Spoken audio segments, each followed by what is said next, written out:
My name's Keith. I'm the founder and CEO of Flaregun. I have hobbies too. I love playing drums. It's been a lifelong passion of mine that I'm in a dual career. Drives a lot of what I do and has been a part of leading what Flaregun has become.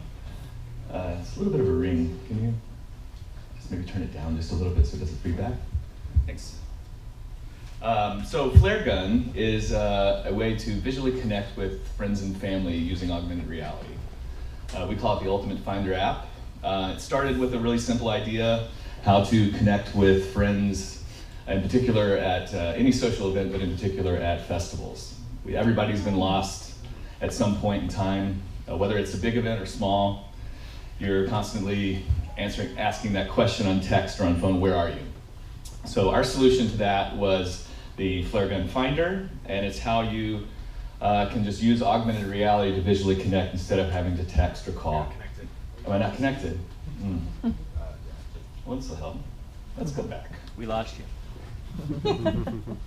Larger than middle. There you go. Ah, there we go. Sorry about that. So anyway, we consider ourselves the ultimate FindAR app. We know that other people have tried to solve this problem in the past. Everybody has a friend finder that's on their phone, but the top-down we know just doesn't work. You can't find somebody. You have to know where your north is or have your bearings to know which way to go. And we think that's the fundamental reason why FindAR apps haven't worked. So just jump up, jump forward. This will give you a display of how it works in the display. Now we have a brand new one that should be in the store. It'd be really great if they'll approve it and it happens while we're here. It's probably in there later on today, but I'll show you the brand new one that's coming out shortly. We have been around since 2013. We were really early into the game, and our COO is the senior manager of operations at Coachella. So we rolled out our first public beta at Coachella 2014. We're certain that someone was right on our heels. If any good idea, somebody else is trying it. We got there and it was just crickets. We were like, they're not ready for this. The network's not ready for this. Hardware's not ready for this. Okay, no launch. Everybody just keep your mouth shut. And we've been underground for the last couple of years, sort of waiting for the rest of the world and the hardware side to catch up with the idea. So we've made some tremendous innovations over the last 2 years.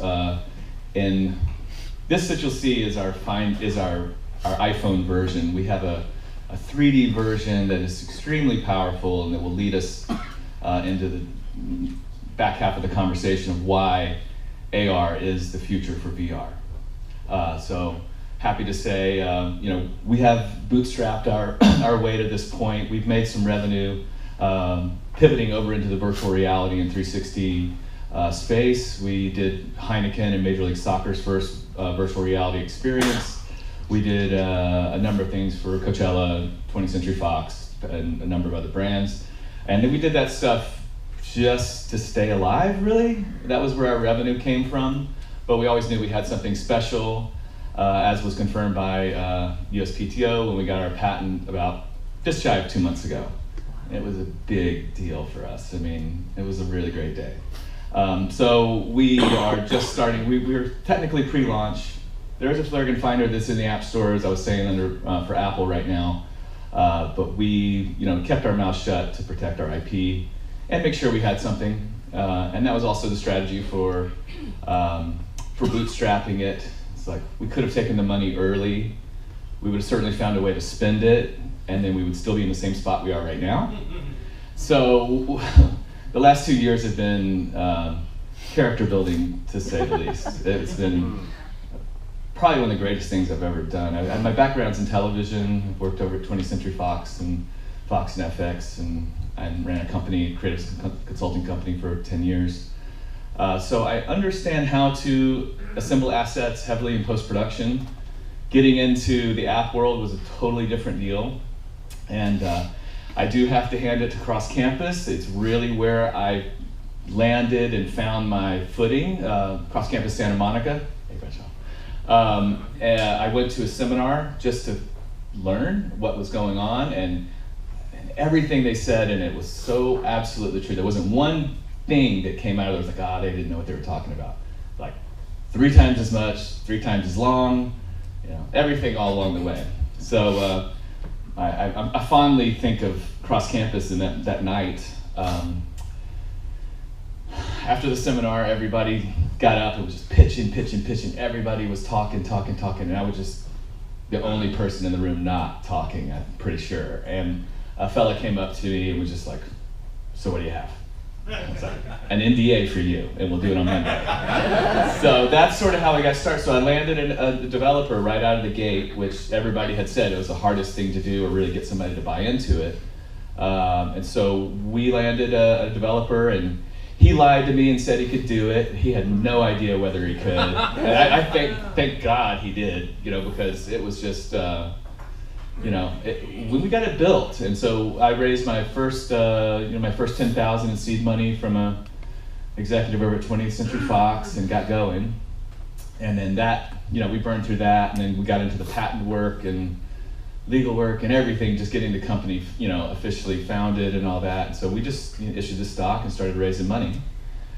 Burned out hard a couple of times. I mean, really up on the edge, just going easy, just steady. And it's come every time. A miracle a couple of times, and there's been this life that has taken on with it that it starts to unfold in front of you. I think when you stay on it, it's the tenacity is that key word, and then just keep going. And so we've gotten both lucky, very fortunate, and to get up to that point of where we are with today. Why don't you guys want to see, let me just switch over and I'll show you the new app. I want to put the sound on just so you get the effect. Hold on.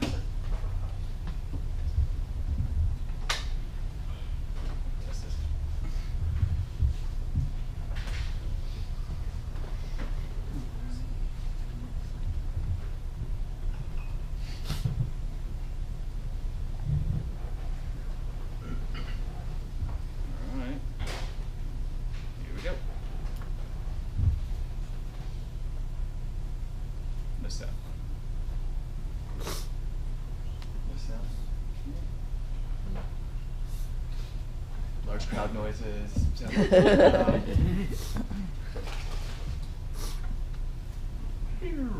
We have a mnemonic that runs there. Anyway, we like that part. It's okay now. It's okay. We have a number of ways that you can sign in for this first version. We've used just kept it at Facebook. We chased it around a lot.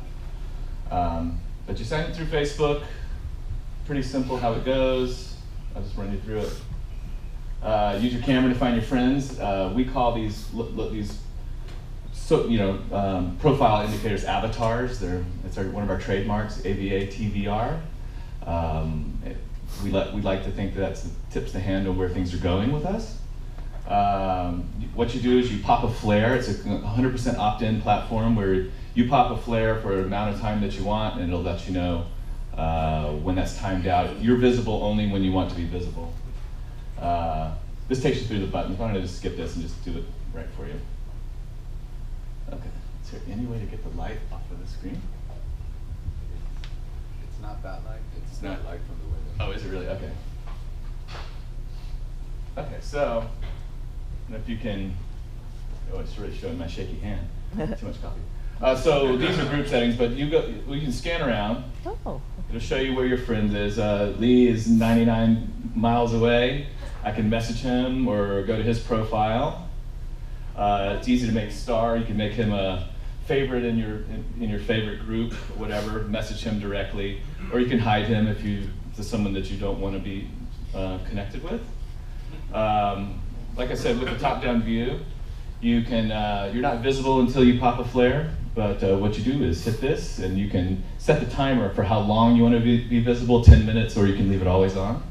Leave a little note that goes to your profile if you're saying, hey, I'm in front of the show, or I'm waiting for you down at the beach, or something like that. But you pop a flare, and no sound coming through. And so now you're visible to the rest of your groups. And what you can do is set your finder range, which you can take it down to 1 mile or 100 feet around you when you're in heavily populated areas, or you can take it out to global. But you'll see the radar, everybody that's up in the top, it'll show you everybody that's in your group.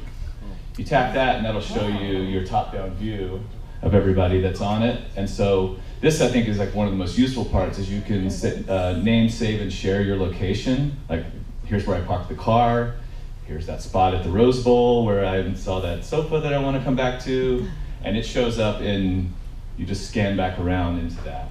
So how it works is in groups. You can go into your various groups, and it's there's a public flare gun, which is everybody that's on it, and you can turn these on and off.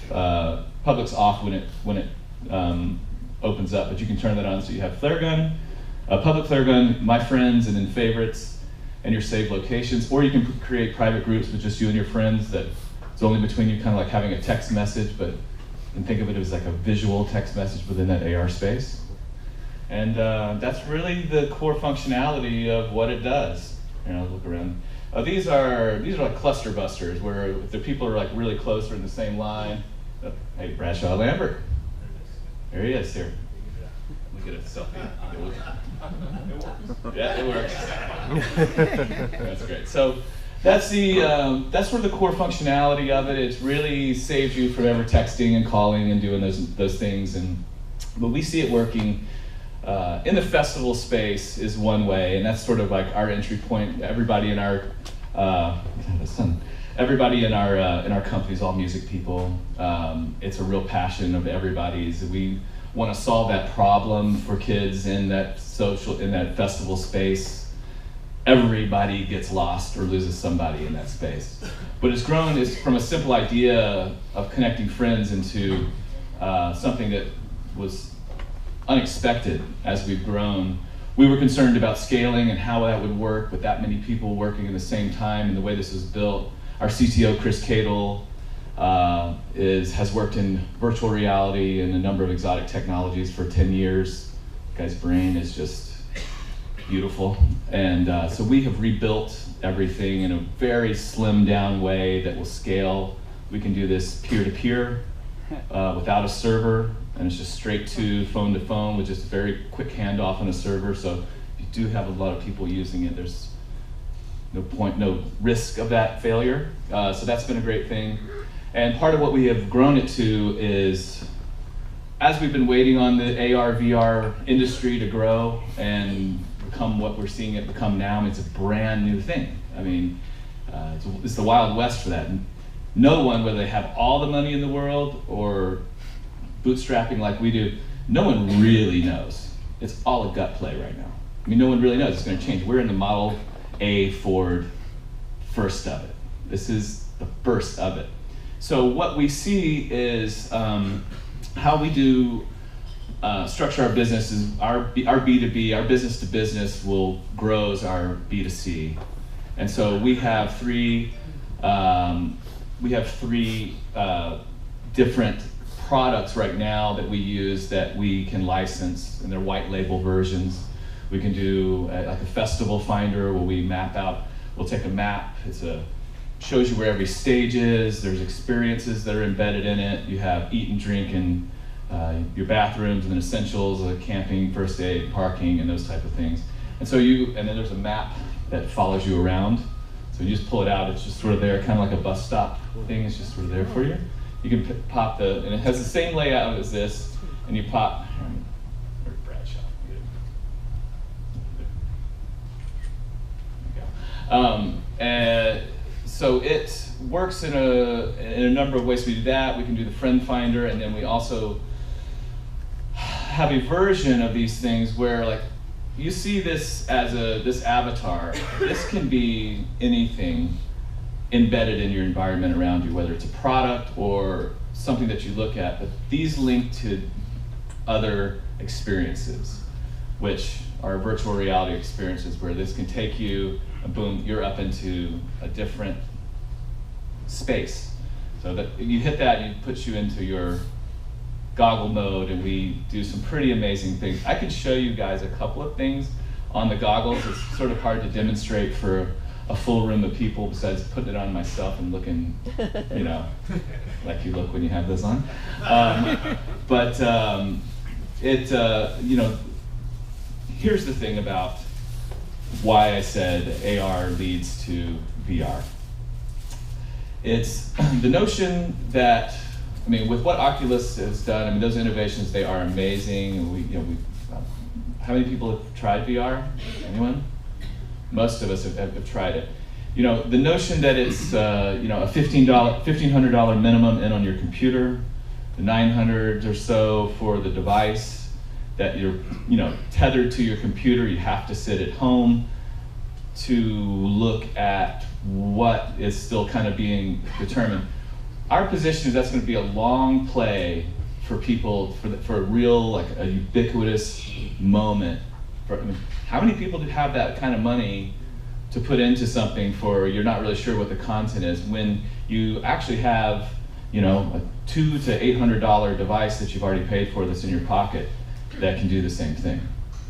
All right? So we feel like that our position is that AR and mobile VR is really going to be that bridge to where that amazing technology that they're doing right now. I mean, there's no question that it's awesome. You've tried it, it's great.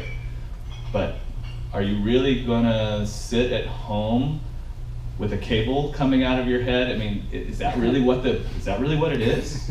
Is that really the world we live in, mobile? I don't think so.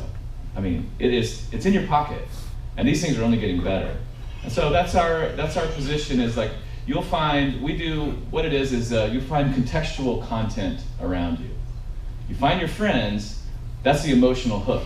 Once you use it, 99% of the people that I've spoken with over the last couple of years, they all go, oh, I would use this with my daughter at soccer camp. Man, you go to the wrong field, you're late. Just to know where they go. I mean, and everybody adopts it, and that's adoption. They already know how they're going to use it in their life from the first time they see it. So that excites us a lot. And we know we're onto something with that emotional hook. Now, with that, and when you embed that content around, we're redefining what a banner ad is. It's not on the screen of your phone, it's around you. It's connected to things that are already in your space. Image recognition looks at it and it'll create this content. We do this really fun, sort of festival-centric thing, so bear with me if it sounds kooky, but it's supposed to be for this kind of a stunt. But you find your friends, but then you look up and you see a spaceship floating over your head. It's rotating, it goes around, it's like, oh my God, you know, it's kind of a play off the War of the Worlds move, you know, from back in the day. We're like, okay, there's a spaceship over you, but you look at it, it'll highlight, and that's your put on the goggles moment, and you are up, when we take you up on a spacewalk, and now you're up on that space station, and you look around, you look up, you can fly up in the air. Anywhere you look, it'll fly you over. You look down, gravity takes a hold. And in that, you'll find screens and like keyframes that are around you, and you just look at those, and those stream content from any brand's YouTube channel. And it will, you know, it's just streamable. If you don't like what you're seeing, shake your head. It takes you back to space station, and you can fly around. I mean, even if you're not looking at any content, I mean, your brain thinks you are on a spacewalk. It's really fun. I love it all the time. We do another couple of things. Another one of our products that you'll see, I'll give you guys a preview of. It's called Altered, and it's a live VR. And the fundamentals on that, what we do with it, it's super fun. And this does a lot, like Altered. Kids love it. I mean, I take it out to a party, people come back, hey, can I hit that again? You know, because it really changes your whole world, but it's your live world around you. So anyway, that's sort of where we are. I'm happy to take any questions on, sure? Wait on a second. The conclusion of the presentation, awesome. I'm actually really stoked about it because I've been to a couple of venues in the past where like you get separated from your groups, you meet up maybe at the midpoint or the end point, but you, as a result of getting split, you kind of miss that social shared experience. I think that's really cool, and I also love it that you're like the first ever in this technological innovation space. I think that's amazing. I wouldn't say that I'm the first ever in this space. It's been tried for a long time, But never successfully adopted. It's just always been a marketing gimmick or a game feature. it's never done anything for you besides put a mustache on your face, glasses, or, I mean, it's fun, but then you're like, after 5 seconds, like, oh, that's cool, and then you're on with the next thing. But this has a very specific utility. It does. It solves a problem that we all have. Absolutely. And I think, you know, the idea is just to make social events, big or small, just easier to go to. I think that's the biggest gripe about connect up with any group of friends. It's just, like you get a big group of people together, how do you all stay together? right. How do you just find each other? Or just that one person, you're at the beach. Wait, am I going this way or that way? Yeah. And that's just really that simple. And that's just the beginning. Yeah. But it's just, oh, there you go. Yeah. So. Great for stalkers too. I imagine this is going to be really yeah. I mean, their jobs you can get a heck of a lot easier. Yeah. I'm just kidding. Hey, well, we do, you know. I'm sure there's going to be a question in the audience about that now. Like, how do privacy, we resolve that? Let me just go ahead and say it. Privacy is super important. I mean, I'm living with it too. I don't want to have anybody stalk, or, you know, there's times you don't want to be found. I mean, it doesn't matter what you're doing. I mean, like, if it's a festival, if you're a certain kind of thing, you don't want to be found. You want to do, when you do, pop a flare, and that makes yourself visible. And even if you forget to turn it off, it'll time off for you and drop you out. So we're very sensitive to it. I mean, look, we are all broadcasting our location right now. Everybody is. It's just how you use it, and this actually gives you some control over it in a meaningful way. We spent a lot of time working that out. I mean, we're super sensitive about it. We don't want, I don't want that in my life, you know? I mean, I do struggle with, okay, I mean, I'm 43 years old. Born in '72. I grew up in an analog world. I mean, I grew up out in the woods, and that was that's the way I grew up. Kids now, they're so used to broadcasting it all, but I'm somewhere in between now. Like, okay, how do we control it, and how do you at least give yourself some control over it? So it's important to us. Absolutely, absolutely. Well, again, thank you so much for the amazing presentation. We're going to open up to Q&A now. John is going to walk around with the mic. Questions, comments offline. Will you stick around for a little bit for maybe some product tutorials after the presentation's over? Okay, cool. So if you guys have, if you want to share stories, you want to check out the device itself, come find Keith afterwards.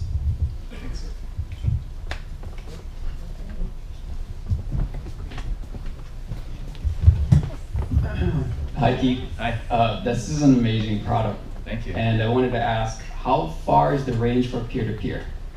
It's global. It's GPS based. And once you do that handoff, it's GPS.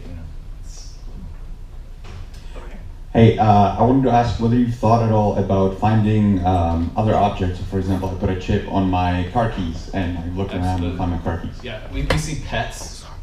Car keys. I mean, tiled. That's sort of tile space. But we see taking that same technology, and once it gets down to maybe a little lighter and smaller, pets is like huge. You adopt them. That's what you would use it for.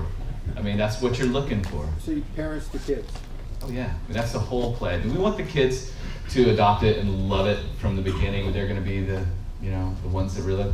But there's a whole marketing play with the parents. It's huge. I mean, just the security of knowing that they're there and knowing when they, I don't want to put such a long leash on kids' social experience. They need to have the time to get away and go do whatever they're going to do and come back and apologize for it. But there is something there. Like, hey, pop me a flare when you're there. Let me just know. Knowing is half the thing. There's the stress. Can you talk a little bit about the goggles? Is it similar to Google Cardboard, where you take your phone and then you stick it in? It is. Mm-hmm. It is. I mean, Google Card. That technology has been around since 1865. Everybody had the ViewMaster when they were kids. Yeah. It's just a ViewMaster with a phone in it. That's what Oculus is. That's just a monitor for your computer. I mean, you can kind of tell it. I don't hate to take the magic out of it, but that's what it is. You can either have a mobile version or you can have a wired version that's, and honestly, the new OLED screens that they have in this one that shipped, I mean, they're great monitors. What they've had in their build all the way up, these actually have higher resolution than what those monitors have been. They have better sound and all those kind of things, but you have your earbuds. It's just sort of one of our one of our brands that we'll be rolling out, we call it iSugar. And it's the notion of just being able, in your environment, be able to go and pick up, like there's things that are there around you that it's iSugar. And you'll be able to find those kind of experiences in your, embedded around you. And it's just a difference in like a gaming type mentality of staying at home and you're in front of that computer, or are you out living your life? And that's been part of our mission statement. We've refined, and it's grown a little bit, but our mission has been to create smarter technology so we use less of it and live our lives more fully. Like, don't spend the 15 minutes on the phone texting, where are you? Just look and go. And we see the same thing with VR. I mean, get out and live your life. Enjoy it, it'll be around you. You're not get out away from your computer and go live your life. And here's a smarter way to consume it. And that gets into a whole nother distribution play that I'll save for another time. But we see a whole distribution play in this. Sorry, go ahead. Yeah. So you mentioned Oculus in the VR. What's your opinion of Hololens and Meta 2 and some of those? Meta 2 is telling me that Hololens isn't amazing. But how is that? How do you compare that to Oculus? I mean, I think the mobile, you've already said it, it's a completely different world, right? Right. You can use it whenever you want. You're not going to walk around with the HoloLens when you go to the restaurant. But it's pretty cool technology. It is. We see a heavy blend. Here's the way to think about it. All right, so with the HoloLens, I mean, it's heavy. Both of those things are heavy hardware-centered platforms. You got to have I don't know if you guys saw the scanner that they had, that article that went out this week, where you can kind of do this HoloLens video conference. It's amazing. I knew it was coming. I didn't know they were gonna like put it out there that quick, because it is such a heavy hardware-centered. But think about when you see our profile icon, our avatar. That's your profile. That's just a graphical indicator of where you are, of you. Think about when we bolt on the HoloLens as being a graphical indicator of you. You don't have to have this big hardware set to be able to have that holographic, it's a packet of information. There's a way to view that off their hardware when you're in your living room and they can put it there, but you're not gonna always have that. Can you see it through AR? You betcha. That's where it's going. That's what will be, that avatar will be, this is a Model A Ford, it's so early, but that's where it's going. Back your feet. Yeah, do you have a point of view on what might be the industrial apps, or perhaps even more meaningful consumer apps that you could build with this core technology? Absolutely. We do these 3 white label versions for B2B for industry, whether it's a festival. After we roll out through this summer, we'll be doing a heavy push into college campuses, and we'll do a campus finder. Thanks, Todd. Call him buddy. We'll do a heavy campus finder, so we can create different versions of this for the. We'll be involved on campus where it's a freshman orientation, where we will geotag out a campus. You'll be able to see all these different things. You can hook up with your friends that are going to be your friends for the rest of your life. Those first that you meet your freshman year, you end up knowing them forever. And so that's a way to connect and find your way around campus. And we want to get involved in the core culture of how campus life is and change that and make that easier and safer. There's a number of ways. I mean, it really, our analogy, we've always called this Project Cranberry.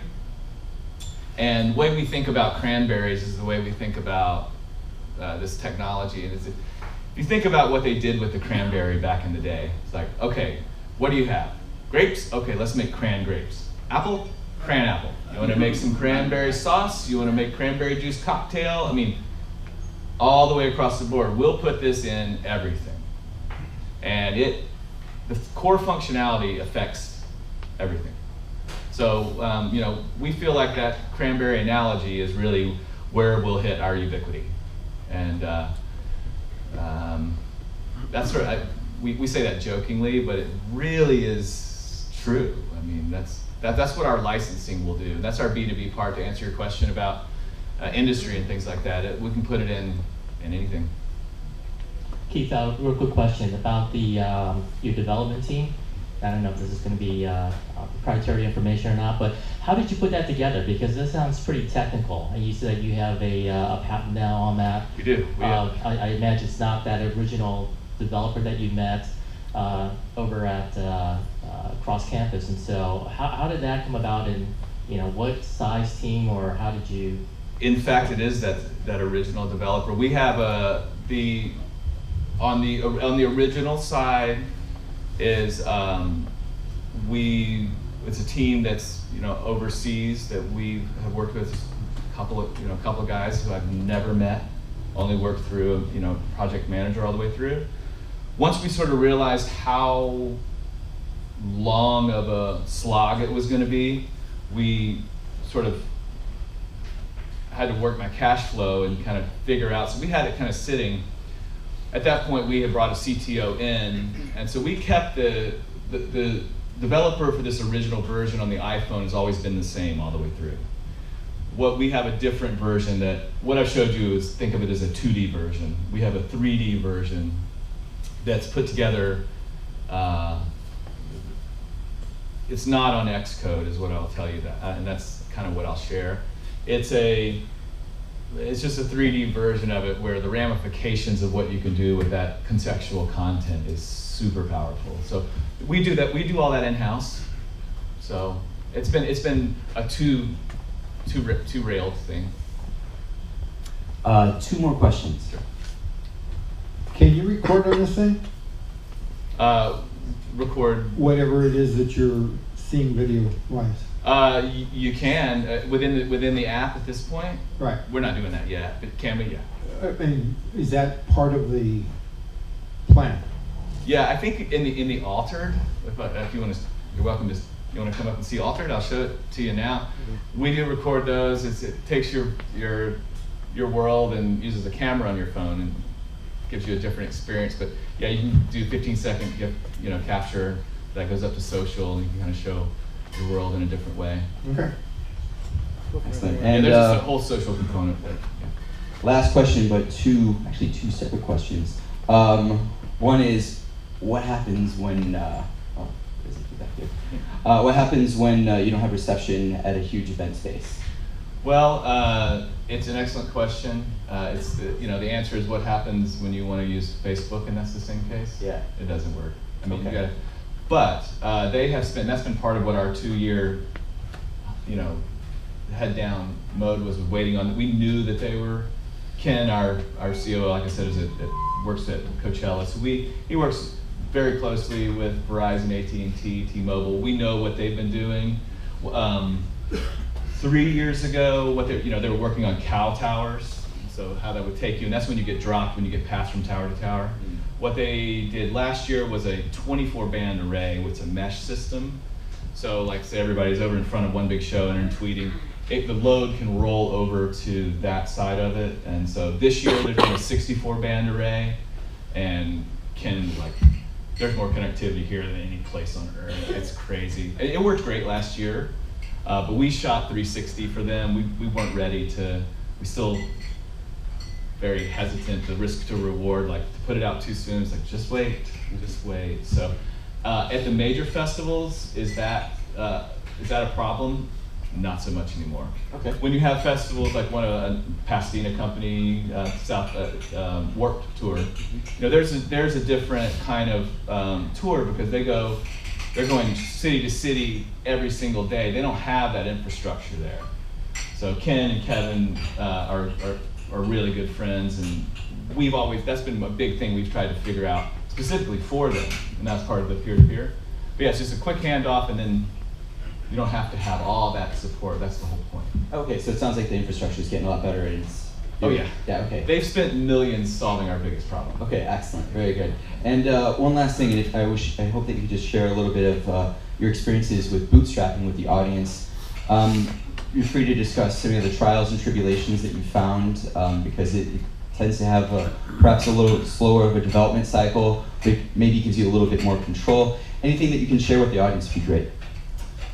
I think I mentioned it when I was talking just about, it wasn't that we didn't have the opportunity to take the money. You chose not to, right? Chose not to early, and we, as a result, I mean, we've raised, we have our A round through.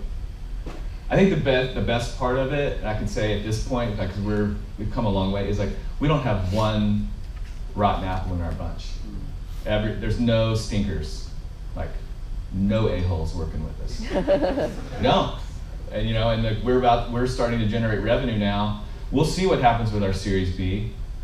If we start, we'll see what happens in this next year. I mean, the plan is we'll roll this out in the festivals, and we'll do that. We'll go into colleges. We have several other programs that we're going to do in particular. Well, I'm not going to speak about this. We have several other programs. We're going to see what works in this year. Well, it'll be growth, it'll be revenue, and we'll see what works between now and this time next year. And then we'll do our Series B. And if things are going the way they feel like they're going, and like I said, we'll see what the data says. But we may not need that Series B round. If we're making money, we're just going to grow and be a company that makes money. I think when you are forced in to do things that may not be in the right timing, you're forced to do this 10x growth curve, and if you have some kind of down round moment, you're done. It's like, come on. Yeah. I mean, give me a break. I mean, that's how people, they take too much money at first, they have a down round, and the perception is that you're screwed. We're just gonna, just gonna do this, prove what works, put some numbers to it, so it's not just a gut play. It's all just a gut play right now for everybody. Like, here's what we think is gonna work. We'll go out and prove it, that it does, and then we can talk about how much money we need to 10x that. And that's the plan. I think that's a great idea. Again, Thank you so much for the time.